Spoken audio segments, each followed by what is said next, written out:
Hello everyone and welcome to Divine Debut. This is Kathy speaking. Thank you so much for being here. Today is the 7th of October of 2020 and I want to thank you all so much for your comments on the astrology that I showed you yesterday.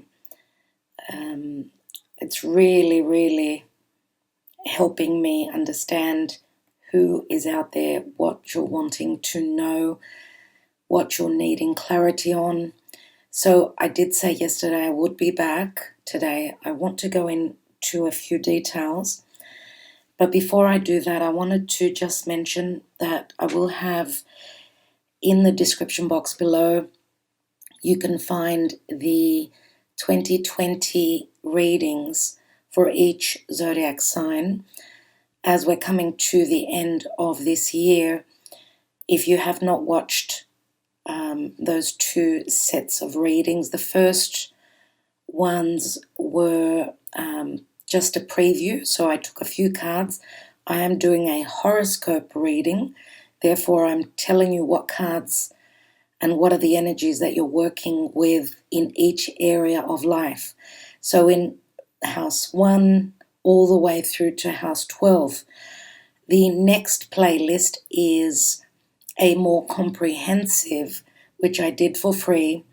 I uploaded on YouTube for the rest of the cards and the rest of the messages that you need to receive for each area of life, but also I do also specify the months. So it can be a little bit technical, those readings. They're a bit hard to follow, but there are a lot of details in there. So if you're interested, you may want to go and watch those videos and see if the energies have been picked up for you, if that is what has been happening for you and in your own personal journey. All right, so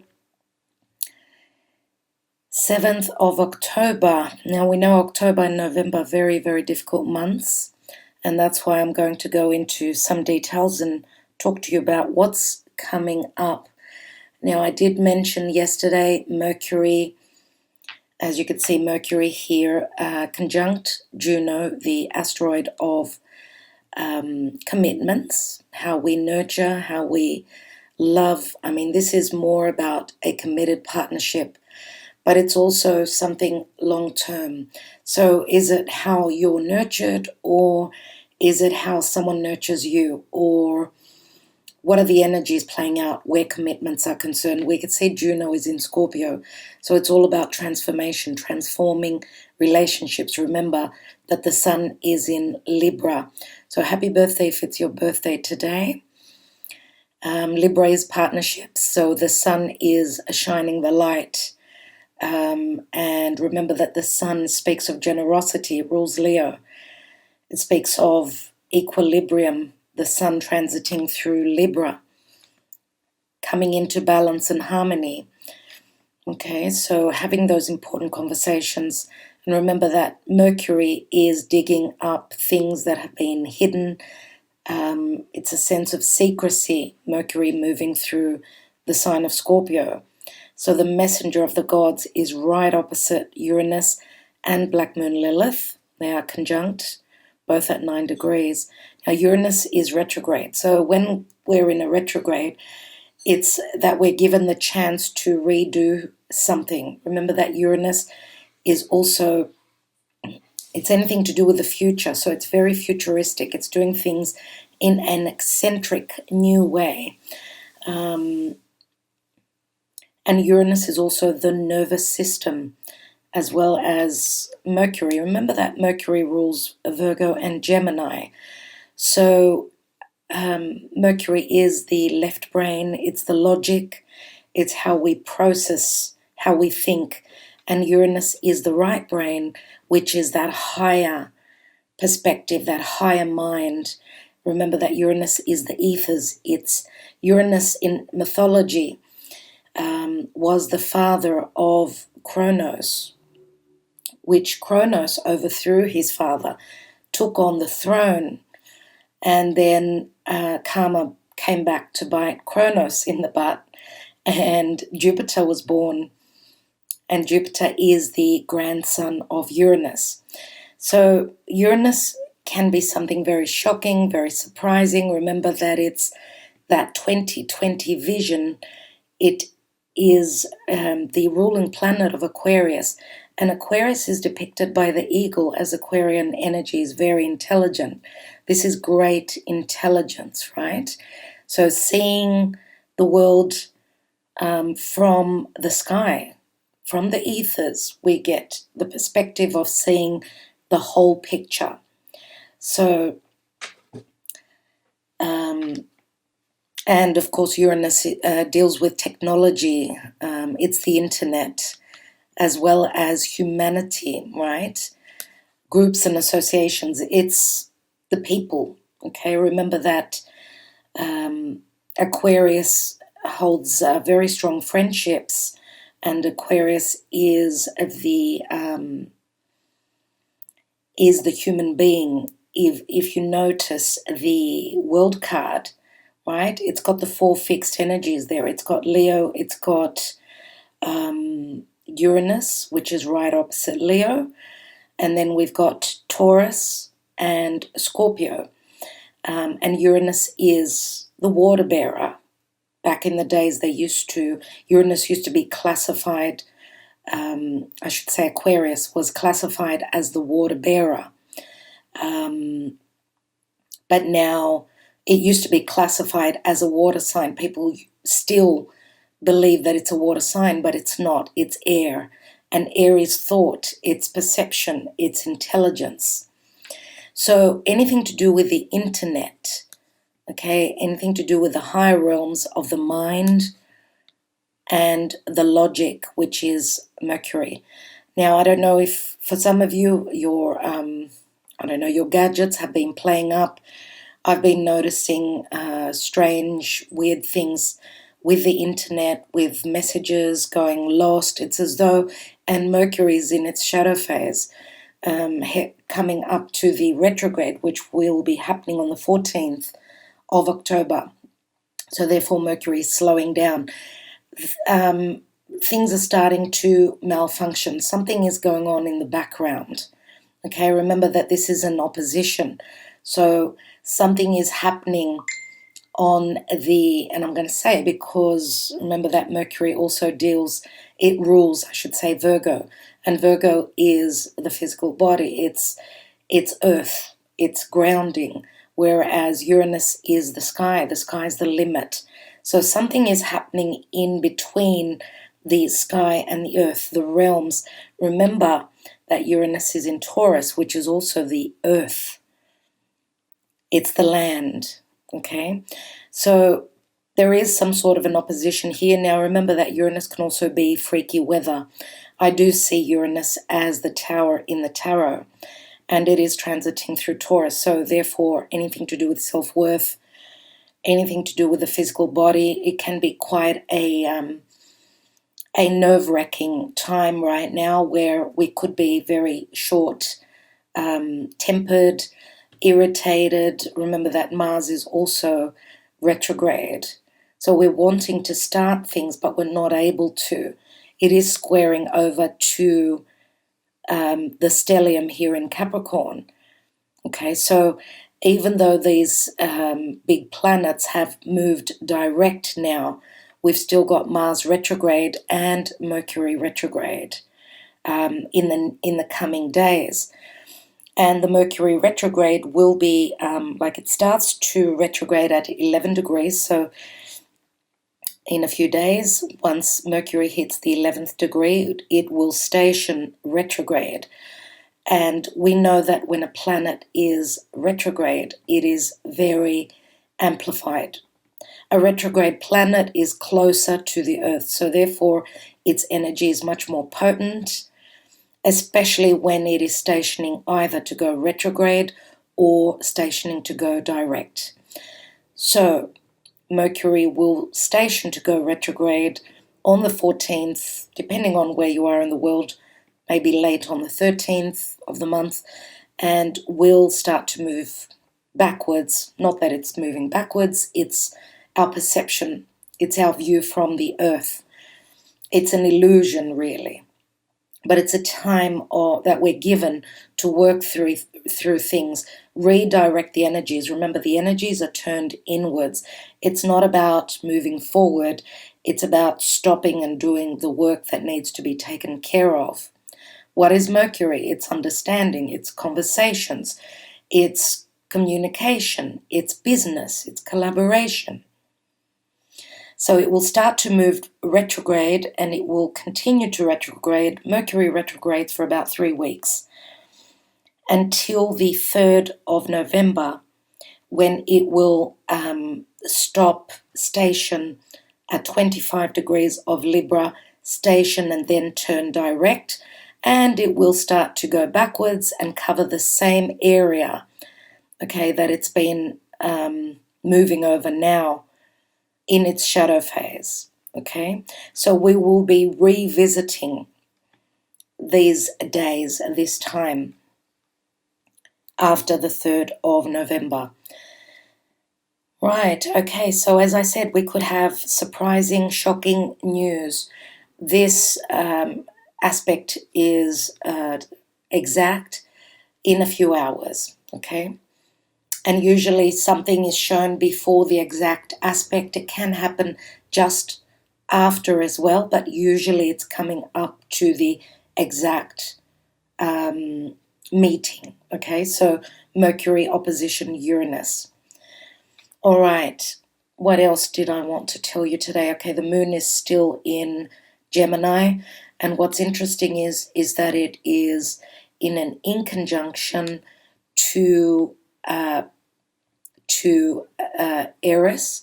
And Aries, remember, she's the goddess of war, discord, speaking up, speaking our mind. Remember that the moon is our emotions. It is in Gemini.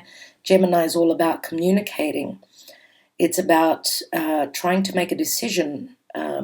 Some of us could be beating ourselves up in a decision which has got to do with our destiny. Remember, the moon is very close. It's coming up to the North Node in Gemini. So, of course, Gemini, siblings, neighbors, it's people that are close to us in our periphery, right? It's also anything to do with business, collaborating, and anything to do with technology again, and anything mobile, so your car, your bike, your cell phone, anything that's got to do with technology, gadgets. So this could be quite stressful here, as we want to speak our minds, but we're thinking of, how we can do this. We're trying to figure out a way how we could speak up, speak against, this stellium. This is such energy as, people taking to the streets on a collective energy, collective scale, taking to the streets, speaking up, because she is all about discord and speaking up. It's harsh energy. So emotionally, we're in a bit of a rut today, okay? But whatever will be shown, whatever will be communicated, and remember that a Capricorn is the law, it's the governments, it's also the house of business, it's the house of our status, our goals, our aspirations. Where are we trying to do the Saturnian work? Remember that Capricorn is ruled by Saturn, and therefore it's an uphill battle. It's not easy. Okay, beautiful energy from the sun in Libra, trining over to the moon. This is helpful energy. Remember, the sun is our energy, it's our vitality, it's generosity, it's love. It rules Leo, the sun. So therefore, what is Leo? We're trying to create something. So emotionally, remember that the sun is the father and the moon is the mother. So we've got the divine feminine, which is the moon, and the divine masculine, which is the sun. So we do have helpful energies as well. They're not only difficult, okay, even with Mars retrograding in the sign of Aries, which is cardinal energy. It's like I want to take action, as is Capricorn, cardinal energy. I want to take action, but I'm spinning my wheel. I'm pressing on the accelerator and not getting anywhere. And that's where the fire can begin. Remember, as I've said, do not push unless the door is open, unless you get a moment of understanding that now is, the door is open for a moment. Remember that Mars retrograde, it's all about taking the action. Mars is inspiration, it's fire, it's cardinal, it's passion.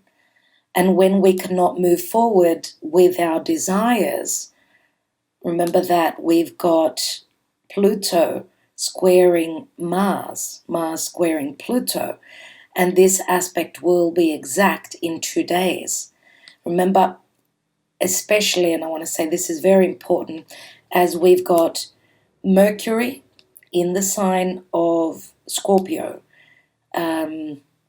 we've got Juno in the sign of Scorpio. Both are in the house of commitment, the house of transformation, the house of intimacy, emotional intimacy, physical intimacy. And therefore we've got the Scorpio energies. Now Pluto rules Scorpio. So therefore with Mars, because Mars was the ancient ruling planet of Scorpio before Pluto was discovered. So therefore there is a lot of Plutonian and Scorpio energies that we're working with. Scorpio, remember, I said it's transformation, all those things, but it's also things to do with money coming through from external sources, from your partner, and Uranus right across here in the sign of Taurus. Taurus is also the house of values, self-worth, and the house of money. Again, Uranus transiting through Taurus can bring sudden fluctuations, changes, shocking news where your money situation is concerned. Remember, Mercury is business, Uranus is doing something eccentric. Okay, it's as though we're in Wall Street, where in we have some investments that we've invested our money, we've invested things that are important to us. Even if this is a relationship, right? There can be shocking changes, sudden changes, okay, which can be very transformative. But don't forget that Taurus is also something very grounding. It's something long-term. It's earth. Okay, so, and because it's earth, this could also be freaky weather. Okay, now also the sun here is squaring over to Jupiter. A square is not easy, we know that. And of course, because the sun is coming up to, and it moves a degree a day, so it's coming up to the 18th degree when this will be exact. It's not easy. It's as though what we've been working on, it's not the time for it now. It's not the time to reap the rewards of your hard work. Remember that Jupiter expands. Jupiter is the biggest planet. So is the sun. The sun is the ruler of our universe, the ruler of our solar system, our lives. So this is like nurturing, feeding. This is the mother breastfeeding the child. Leo, it wants to go out and play, but Leo needs to take a risk. Leo likes to take a risk, and this can be a risk that is taken here, but you're seeing that the door is closed here because this is a square. Remember that a square it's the work being done. It's turning a corner. Without squares, and we know that they're not easy, then change cannot happen. And change is healthy. It's better to have change than stagnancy, okay? That is not healthy. So if you have some sort of a disappointment here in the next few days, know that it's all about timing.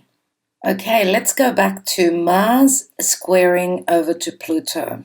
Remember that recently we've had because Mars in the position that it's in will be squaring over to Saturn, Pluto, and Jupiter. We have had a Mars square Saturn recently. Now it's still quite close. As you can see, we've got 23 degrees and 25, so it's still squaring. But we're getting into an exact Mars square Pluto in a couple of days. And just wanted to go back because this is the third meeting of Mars exactly squaring Pluto. Just wanting to reference the dates to give you an idea. So we're going back to the 13th of August.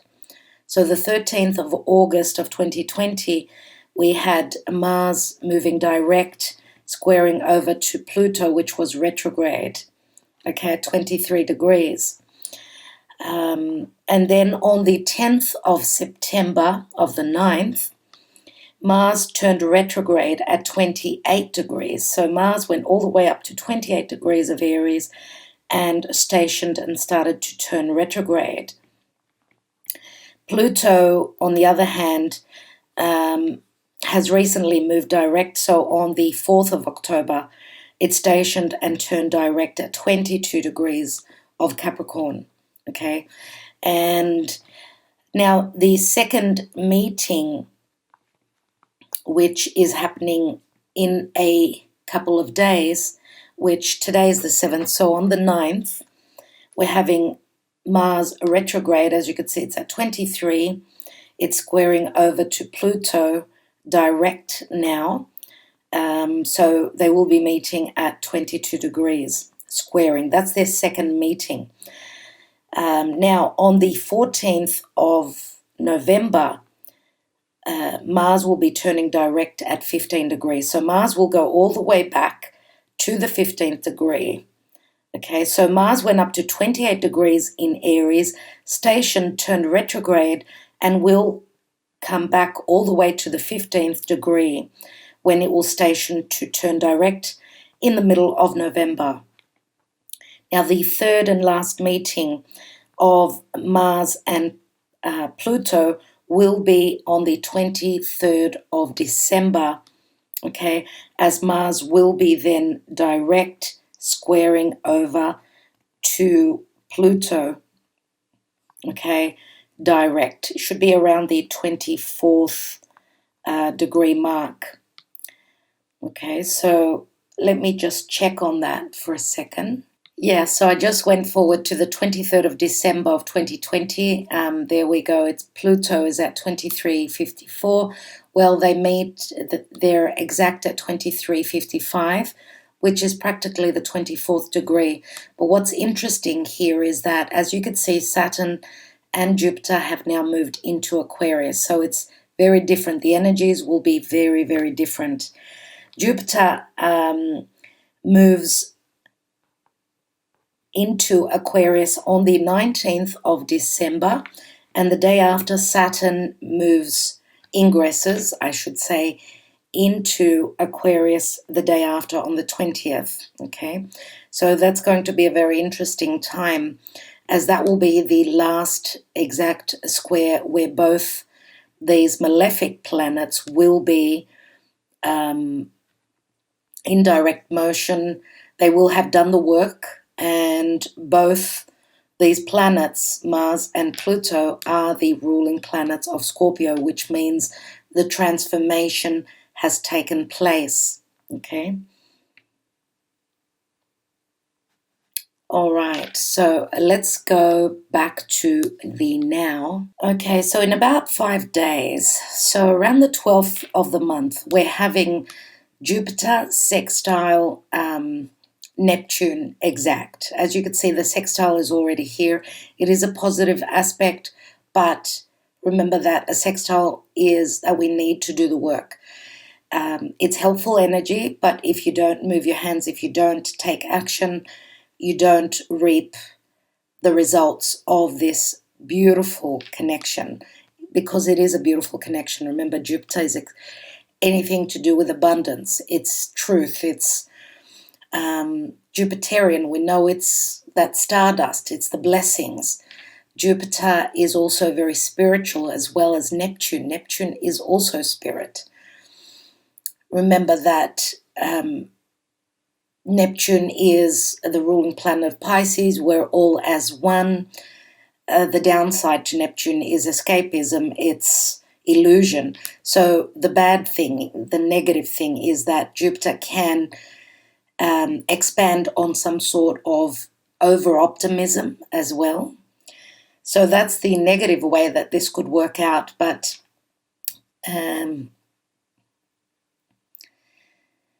remember, logically, it can go either way. Now, the fact that Neptune is still retrograde, it means that there still needs to be some work done. Something that we're trying to redirect, something that we're trying to see that has confused us. So these two big planets have connected 3 times. Let's just go and see when the first connection was. So they first connected on the 20th of February at 17 degrees exactly. So both of them. Jupiter at 17 degrees of Capricorn, Neptune at the same degree, 17 degrees. It was moving direct in Pisces. Then on the 31st of July, they both met up at 20 degrees. Both of them were retrograde. Both of these energies were retrograde. And then on the 13th of September, just recently, Jupiter turned direct in the sign of Capricorn. Okay, and on the 12th of October, as I said, in a few days, at 18 degrees, okay, Jupiter is now direct and Neptune is still retrograde until November 29. So this is the third and final meeting of these two big power players, okay, which can be a very spiritually enlightening time for us. This can be very expansive. As we know, Jupiter is now moving direct, so he's bringing in the optimism. He could be bringing through the truth that has been very confusing. Something that, remember that Neptune in Pisces is the veil. We can't see clearly, okay, because Neptune is that gassy, smoky, very, very divine, but also very illusionary energy. So it can go either way. Personally, I feel that this is positive, as we've got so many energies that are trying to show us the truth. Remember, Neptune is confusion, but Mercury here is trying to dig deep and bring up things that have been hidden, so therefore we can move forward and transform our lives, okay? And this could be in relationship, it could be in any sort of a connection. It could also be where work is concerned for others of you. What's happening with your money? I mean, Jupiter is in the 10th house. Remember, 10th house is our career, it's our status. Jupiter can also speak of divorce though. So if there has been deception, things that have been hidden, someone may be stashing away the money. They're not, let's say you're committed to someone or you're living with someone and, you know, you have committed to them. We've got Juno here. It's a time of digging deep and seeing what is the truth, okay? So that's that, everyone. What I'm wanting to point out to you is that we're having a new moon in the sign of Libra, okay, and that's happening at 23 degrees on the 16th of October. And let's just go a bit forward so I can show you that. So let's go to the 16th. And a new moon, of course, is when the sun and the moon are together. Of course, this is not exact. Let's go to the hours. So let's go a little bit forward. Okay, so we're practically there. Oops, okay. So let's say this is the new moon here, which is right opposite Mars. It is right opposite Mars. Not easy. Not an easy day, the 16th of October. Why? Because remember that the 23 degrees of Libra is in a square, as you can see here, and there is a T-square here. So we've got Mars and Black Moon Lilith connecting to the Capricorn stellium, squaring over to the new moon. We know that new moons are new beginnings, okay? So for a new beginning to take place, something needs to make space for it. Something we've got just recently been through a full moon. Full moons bring completion. We're seeing things clearly now. We're starting to build. Remember that the new moon it's a waxing moon, which says we're starting to work on something. We're putting in the effort to make something grow. But it is under a lot of pressure, as you could see here with this T-square. Okay, so opposition here with the squares, that's the T-square.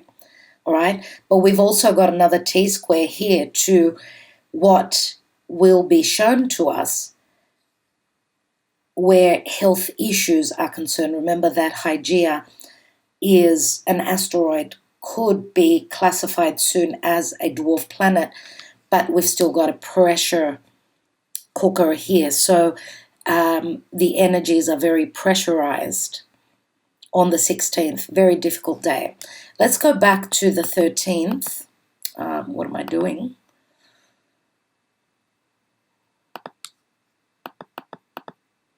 Okay, let's go back to the 13th as we've got Mars retrograding opposition to the Sun. Okay, it's only hours away. Let's go,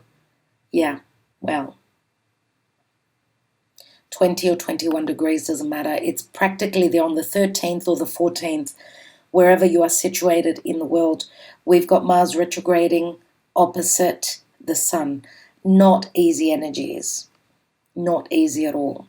Remember, a retrograde says that we're doing the work again. We're redirecting the energies. This could also mean that we're trying to do the work so that we can heal. Remember that Hygeia is still here, very much in a square with Mercury and Juno. So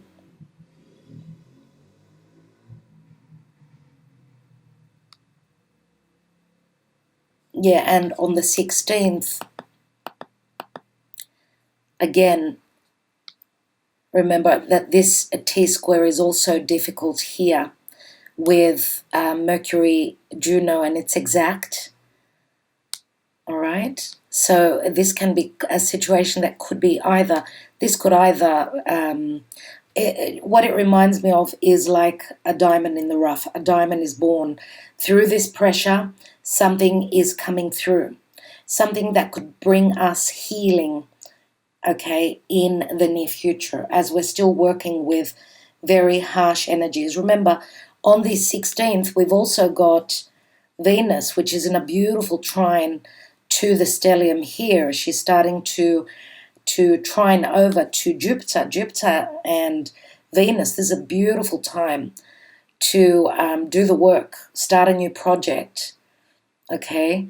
Anything that you're working on, remember that the house of Virgo is work. It's what we do and what we serve towards. Okay, and it's very helpful energies with Jupiter. Jupiter brings blessings. Okay, and also on the 16th, we're having the new moon, which is also trining to the North Node. So this could be something very fated that we're working towards.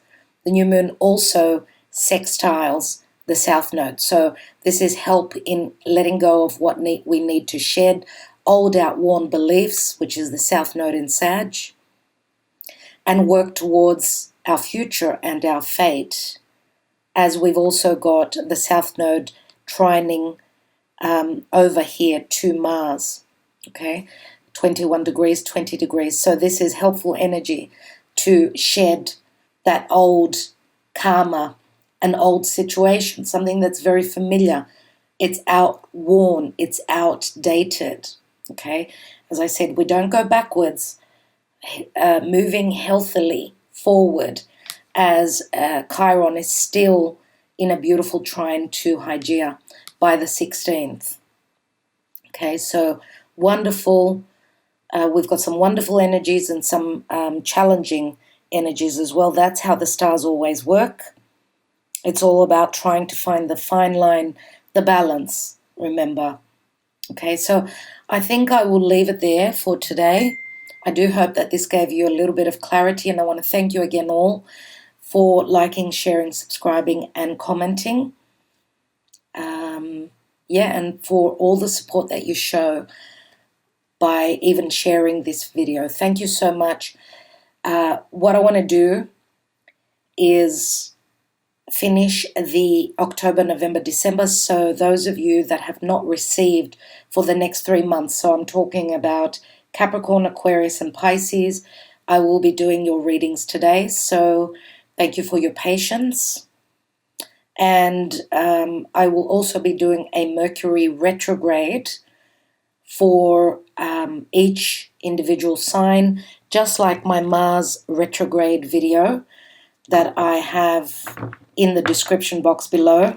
Let's take 3 cards for today. Just 3 tarot cards for today. And I will take a message from Spirit for you as well, just so you know what's going on with the energies today. So just asking Spirit. I know you cannot see the cards, but I think that the astrology is more important today. Let's have a look. So first card, we've got the 5 of Cups. This is letting go, shedding the past, changing our perspective, knowing that there is some sort of a balance in a certain connection as long as you change your perspective and shed that dead weight, that dead skin. We have the 7 of Swords, which can mean that someone has lied to you, maybe confused you, they've done something behind your back. This could be a disappointment that you are still mourning over. But this can also say that, the 7 of Swords can also say that be smart and know that you've still got things to work with. There's still a chance here in whatever you're trying to bring change into your life with, whether this is a connection, anything at all in your life. The 7 of Swords, yes, it is a number of conflict, but remember that 7 is also very spiritual. And the last card is the Page of Pentacles, which means this is a time of doing the work, studying something and building on something that could be long-term. So use your wit, use your intelligence, and know that whatever you're trying to manifest here is something that will manifest in reality. Remember that the pentacle can mean money, it can mean a business, it could mean a relationship, this could even be a child, this could be a message of promise for the future, okay? And at the bottom of the deck, again, we've got the Hanging Man. So it's asking for a bit more patience. Remember, look out for signs and synchronicities, as we know that the Hangman is Neptune, it's very spiritual. Okay, and for some of you, this could also say that it's a time of changing your perspective. Let go of the past, even if if someone did something under your nose, leave the disappointment there, as, you know, a chapter is ending here and there are new beginnings coming through. That's what comes after. Pisces, remember, is Aries, and that's where Mars is retrograding. So let's take a message from Spirit, and we've got God of spiritual healing. So an aspect of you or a situation in your life is in need of healing. So healing takes time, we know that. And I think we've had this message just recently. So let's see what Spirit will have for us in the coming days. I always like to see life in a very positive light. Know that we will come out of these challenges, okay, very soon. We're at the tail end of the storm. That's why I've called my next 3 months videos the tail end of the storm. We know that we've done most of the work. Hang on in there, okay? And trust in the divine plan and in divine timing.